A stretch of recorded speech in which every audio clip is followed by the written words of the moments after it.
থানার বড়বাবু রাজারামের সাথে দেখা করতে আসলেই সেখানে পৌঁছে গিয়ে রাজারামকে ধরে ফেললো এসপি। হ্যাঁ বন্ধুরা, এমনটাই দেখা যাবে, তাই সম্পূর্ণ জানতে ভিডিওটিতে লাইক দিয়ে চ্যানেলটি সাবস্ক্রাইব করে দেখতে থাকুন। গল্পের শুরুতে দেখা যাবে ময়না সবার সামনে দাঁড়িয়ে বলতে থাকে, না, রাজারাম রে না ধরা পর্যন্ত আমি কোথাও যাব না। দরকার হইলে আমি আরেকবার পরীক্ষা দিয়া তারপরেই ভর্তি হমো। তখন এই কথা শুনে গুঞ্জা রেগে যায় আর বলতে থাকে, ময়না, কি চাও তুমি বলো তো? রাজারামকে ধরতে কয়দিন না কয়দিন লাগবে সেটা কি কোনো ঠিক আছে? তুমি কি চাও? তুমি কি একাই থাকবে এখানে? তুমি না গেলে রৌদ্রুরও যাবে না। আর রৌদ্রের কাজের কতগুলো ক্ষতি হবে তুমি জানো? এমনিতেই তোমার জন্য অনেক ক্ষতি হয়ে গেছে। তুমি কি চাও যে রৌদ্রের অনেক ক্ষতি হয়ে যাক আরো? তখন এই কথা শুনে ময়না সহ সবাই অবাক হয়ে যায়। তারপরে রৌদ্র গুঞ্জার কাছে আসে আর এসে বলতে থাকে, গুঞ্জা, তুমি মুখ সামলে কথা বলো। তুমি ভুলে যেও না যে ময়না আমার স্ত্রী। আমার কিসে ভালো হবে কিসে খারাপ হবে তোমার থেকে ভালো নিশ্চয়ই ময়না বোঝে। আমার ভালোটা বুঝেই ময়না যা করার করবে। যা শুনে গুঞ্জা পুরো চমকে যায়। তখন সবার সামনে গুঞ্জাকে এরকম ভাবে অপমান করতে থাকে রৌদ্র। তখন গুঞ্জা সেখান থেকে চলে যায়। আর মেজকাম্মা রৌদ্রকে বলতে থাকে, রৌদ্র, মেয়েটার সঙ্গে এরকম ভাবে কথা না বললেও পারতি। এমনিতেও তো তোদের খুঁজতেই তো এখানে এসেছিল বল। তখন রুদ্র বলতে থাকে, দেখো মেজমা, এই নিয়ে পরে গুঞ্জার সাথে আমি কথা বলে নেব, কিন্তু তাই বলে আমার সামনে ময়নাকে ও এইভাবে অপমান করবে সেটা তো আর হতে পারে না। সেটা হতে পারে বলো? যা শুনে চমকে যায় সবাই। তারপর রুদ্র বলতে থাকে, ময়না আমার ওয়াইফ, আমার ভালো মন্দ ময়নাই বুঝবে। তাই আমি এমনিতেও সহ্য করব না যে কেউ আমার সামনে ময়নাকে অপমান করবে। তখন এই কথা শুনে গোলু খুব খুশি হয়ে যায়। তারপর বর্মা বলতে থাকে, আচ্ছা ঠিক আছে, হয়েছে। কালকে না হয় থানায় আগে ডায়েরিটা করা হোক, তারপরেই না হয় সব ডিসিশন নেওয়া যাবে। তখন ময়না বলতে থাকে, ঠিক আছে। তারপর রৌদ্র বলে, ঠিক আছে। এ কথা শুনে সবাই খুশি হয়। ওইদিকে গুঞ্জা দাঁড়িয়ে দাঁড়িয়ে রৌদ্রের বলা কথাগুলো ভাবতে থাকে আর ভাবতে থাকে, না না, আমি এখন কি করব? কোনোভাবেই তো ম্যানেজ করতে পারলাম না। সবাইকে যাও কলকাতা যাওয়ার জন্য রাজি করলাম, কিন্তু ওই ময়নাটা তো কিছুতেই রাজি হলো না। এখন কি করব কে জানে। এই ময়না তো দেখছি আমাকে পুলিশের কাছে ধরিয়ে দিয়েই তারপরে ছাড়বে। কি করব আমি? ঠিক তখনই রৌদ্র সেখানে আসে আর এসে বলতে থাকে, গুঞ্জা আসবো? তখন গুঞ্জা বলতে থাকে, বাবা, এখন আবার পারমিশন নিচ্ছ রৌদ্র? তখন রৌদ্র বলে, হ্যাঁ, সামান্য ভদ্রতাটুকু তো থাকা দরকার গুঞ্জা। তখন গুঞ্জা বলতে থাকে, এসো। তারপরে রৌদ্র বলতে থাকে, দেখো গুঞ্জা, তখন যা বলেছি তুমি কিছু মনে করো না। তখন গুঞ্জা বলতে থাকে, বাবা, সবার সামনে আমাকে কতগুলো কথা শোনালে, এখন আবার এই কথা বলছো? তখন রৌদ্র বলে, দেখো, ময়না আমার স্ত্রী, তাই ময়না আমার ভালো মন্দ ঠিক বুঝবে। তুমি এরকম ভাবে আমার সামনে ময়নাকে ছোট করে কথা বলতে পারো না। তখন গুঞ্জা বলতে থাকে, ও, ময়না তোমার স্ত্রী? এই কথাটা আগে মনে ছিল না রৌদ্র? তুমি তুমি আমার সাথে সঙ্গে তাহলে কি করছিলে? কি করছিলে আমার সঙ্গে? তখন রৌদ্র বলে, গুঞ্জা, তুমি ভুলে যেও না, ময়নার সঙ্গে আমার বিয়ে হয়েছে। ময়না আমার বিয়ে করা বউ। আর তাছাড়া তোমার সঙ্গে আমার কি ছিল মানে? তোমাকে আমি আগেও বলে দিয়েছিলাম যে তুমি আমার শুধুমাত্র ফ্রেন্ড, আর কিছুই না। তখন এই কথাতে গুঞ্জা বলতে থাকে, ও, শুধুমাত্র ফ্রেন্ড? কি বলছো তুমি এসব রুদ্র? তুমি তো জানো আমি তোমাকে। তখন রুদ্র বলে, বাদ দাও ওসব কথা। কিন্তু তোমাকে আমি বলে দিয়েছিলাম যে তুমি আমার শুধুমাত্র ফ্রেন্ড। হ্যাঁ, তুমি এখানে এসেছো, সেজন্য তোমার কাছে আমি অনেক কৃতজ্ঞ। কিন্তু তুমি কথায় কথায় ময়নাকে ছোট করে একদম কথা বলবে না। তখন গুঞ্জা বলতে থাকে, কদিন আগেও তুমি ময়নার ব্যাপারে কি বলেছিলে মনে আছে রুদ্র? তখন রুদ্র বলতে থাকে, হ্যাঁ, আমার মনে আছে। বললাম না যে সেই সময়টা পাল্টে গেছে। আর আমিও পাল্টে গেছি গুঞ্জা, আমি অনেকটা পাল্টে গেছি। আমি তখন ভেবেছিলাম যে আমার সাথে ময়নার সাথে অনেক ডিফারেন্স, অনেক তফাৎ। কারণ ময়নার সাথে আমার যেই পর্যায়ে বিয়েটা হয়েছে আর ময়না আর আমি ২ দেশের ২ জন মানুষ। তাই ভেবেছিলাম যে ময়নার সাথে আমার কোনোদিনও মিল হবে না। তখন গুঞ্জা বলতে থাকে, ও আচ্ছা, এখন তোমার মনে হচ্ছে যে ময়নার সঙ্গে তোমার মিল হবে? তখন রুদ্র বলতে থাকে, হ্যাঁ, এখন আমার মনে হচ্ছে যে ময়নার সঙ্গে আমি সারাটা জীবন খুব ভালোভাবে কাটাতে পারবো। আর ময়নার সঙ্গে আমি থাকতে পারবো। আমাদের দুজনের সেই চাওয়া পাওয়া সবকিছু এক হয়ে গেছে।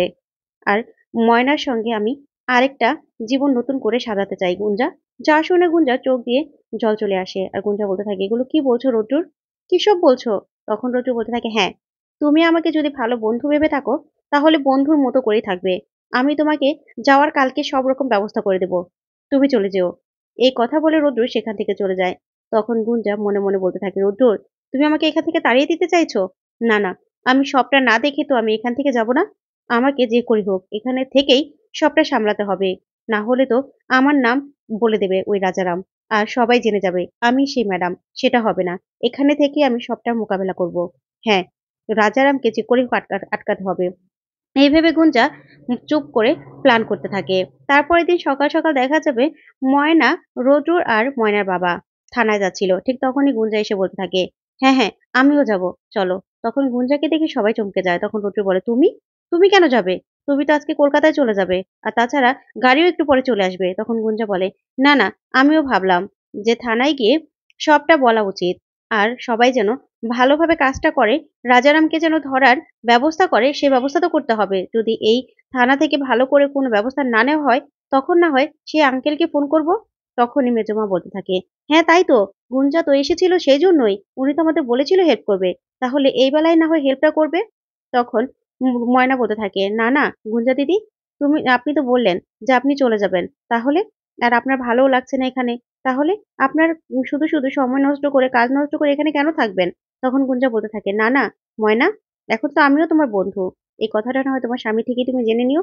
তাই তোমাদের বিপদে আমি থাকবো না, সেটা কি হয়? আগে এফআইআর করতে চাই, তারপরে না হয় সবটা বলা যাবে। আর গিয়ে তো দেখি যে কি বলো না বলো, তাহলে আঙ্কেলকেও আমার বলতে সুবিধা হবে। তখন এই কথাতেই অবাক হয়ে যায় সবাই। তখন ঠাম্মি বলতে থাকে, হ হ মা, ওই নরপিশাচটারে শাস্তি না দিলে যে আমি মইরেও শান্তি পাবো না। তুমি যাও, ওই পিশাচটার শাস্তি ব্যবস্থা করো। তখন রৌদ্রের বাবা বলতে থাকে, হ্যাঁ গুঞ্জা ঠিকই বলেছে, গুঞ্জাও যাক তোদের সাথে, ভালো হবে। ও পুলিশ যদি কোনো রকম ব্যবস্থা না নিতে চায়, তাহলে গুঞ্জা ব্যবস্থাটা করাতে পারবে। তারপরে গুঞ্জা মনে মনে বলতে থাকে, ময়না, তুমি ওই ম্যাডামের ব্যাপারে কি কি বলো পুলিশকে, সেটা তো আমাকে জানতে হবে, আমাকে জানতে হবে। তারপর দেখা যাবে থানায় যায় সবাই, কিন্তু অফিসার কিছুতেই আবার নতুন করে ডায়েরি লিখতে চায় না। তখন বলতে থাকে, আগে তো একটা ডায়েরি করা আছে, তাহলে শুধু শুধু কেন ঝামেলা করবেন? তখন ময়না বলতে থাকে, না, আগেরটায় আমার বাবা কি লিখছিল, যে আমাকে পাওয়া যাইতাছে না, তার পিছনে রাজারামরে সে সন্দেহ করে, সন্দেহ করা আর সে আসল দোষটা করা, সেটা তো এক হইল না। এখন নতুন করে আপনার ডায়েরি নিতে হইব, ডায়েরি লিখতে হইব। তখন অফিসার বলতে থাকে, না না, শুধু শুধু ঝামেলা করে কি লাভ, সে একটাতেই হবে। তখন গুঞ্জা বলতে থাকে, ময়না, উনি যখন চাইছে না তাহলে থাক না। ঠিক তখনই রৌদ্র বলতে থাকে, কেন থাকবে? ধারাটাও তো অ্যাড করতে হবে, ধারা অনুযায়ী তো রাজারামের শাস্তি হবে। তখন অফিসার বলতে থাকে, সেইটা আমরা ঠিক করে নিবো, শুধু শুধু ঝামেলা করার দরকার নাই। তখনই সেখানে এসপি চলে আসে, এসে বলতে থাকে, হ তাই তো মাস্টার মশাই, শুধু শুধু ঝামেলা করে কি লাভ? তখনই এসপি কে দেখে অবাক হয়ে যায় সে বড়বাবু। বড়বাবু উঠে দাঁড়ায়। তখন এসপি বলতে থাকে, বসেন, বসেন আপনি। তখন ময়না বলতে থাকে, কি ঝামেলা হইব কাকা? তখন এসপি বলতে থাকে, তুমগো না ঝামেলা, ঝামেলা হইলে ওই বড়বাবু, ঠিক না? রাজারামের দিকটা ঝামেলা হইব দেখে উনি ডায়েরিটা লিখতে চাইতেছে না। তখনই সে বড়বাবু বলতে থাকে, না না স্যার, কি বলছেন? তখন এসপি বলে, ওরা কি কইতাছে তাড়াতাড়ি করে ডায়েরি খান লেখেন, নাইলে কিন্তু আপনার খবর আছে। তারপরে ময়না সবটা বললে সে অনুযায়ী অফিসার ডায়েরিটা লিখে। তারপরে গুঞ্জা মনে মনে বলতে থাকে, যাক ভালোই হয়েছে, ময়না আমার ব্যাপারে কিছু বলেনি। তারপরে অফিসার বলতে থাকে, আচ্ছা এখানে সইটা করেন দেখি। তারপরে অফিসার বলে, ওরা কয়জন ছিল? ওরা তো ডাকাতিও করতে গেছিল, তার মানে ডাকাতির চার্জটাও লাগবো। আর ও যে ও কিডন্যাপ করতে চাইছিল, মারতে চাইছিল, অ্যাটেম্প টু মার্ডার, সব চার্জ কিন্তু লাগবো। এই কথাগুলো এসপি সাহেব অফিসারকে বলে দেয়। তখন অফিসার বলে, হ হ স্যার, সব পারমু আমি। তারপরে দেখা যাবে ময়না বলতে থাকে, এখানে আরো একজন ছিল, ম্যাডাম, তারে খুঁজা বাই করতে হইব। তখনই গুঞ্জা ভয় পেয়ে যায়। তখন রুদ্র বলতে থাকে, হা, তারে তো খুঁজা বের করতেই হইব। ওইদিকে দেখা যাবে রাজারাম যেখানে লুকিয়ে আছে ওর লোক যায়। তখন রাজারাম রেগে যায় আর বলতে থাকে, কি ব্যাপার, এইখানে কেন আইসোস? আমারে যেন খুঁজা পাওয়া যায় সেই জন্য? তখনই লোকটা বলতে থাকে, না না দাদা, তোমার সঙ্গে ওই থানার বড়বাবু দেখা করতে চায়। তখনই রাজারাম বলতে থাকে, এটা বড়বাবু কেন? তারপরে লোকটা, ছেলেটা বলতে থাকে, জানি না, তোমার সঙ্গে দেখা করতে চায়। ওইদিকে দেখা যাবে বড়বাবু যখন রাজারামের সাথে দেখা করতে আসে, তখনই এসপি বড়বাবুকে ফলো করতে থাকে। আর সেখানে সে রাজারামকে তাড়াতাড়ি করে ধরে ফেলে। ওইদিকে রৌদ্রকে সে হসপিটাল থেকে আবার অফার দেওয়া হয়, কিন্তু রৌদ্র বলতে থাকে, কিছুদিন আমাকে সময় দিতে হবে, না হলে হবে না। কিন্তু রৌদ্রকে ওনারা সময় দিতে না চাইলে রৌদ্র আবারও না করে দেয়। তো বন্ধুরা, আজকের আপডেটটি কেমন লাগলো অবশ্যই কমেন্ট করে জানাতে ভুলবে না। ধন্যবাদ।